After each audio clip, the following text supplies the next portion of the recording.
গ্রামে নদীর পার খেওয়াঘাট। গ্রামে কিন্তু এখনো চলাফেরা করা অনেক কষ্ট।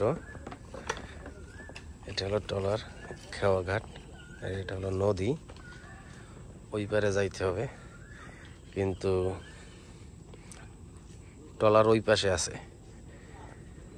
এই পারে আসার পর তারপর উঠতে হবে। কতক্ষণ বসে থাকা লাগে বলা যায় না। এত গ্রামে ভিতরে মানুষ অনেক কষ্টে বসবাস করে। হ্যাঁ, ওই পারে একটা গ্রাম, ওই পারে কিন্তু একটা দ্বীপের মতন। ওই পারে মনে করেন এটা চতুর্দিক দিয়ে শুধু নদী আর নদী।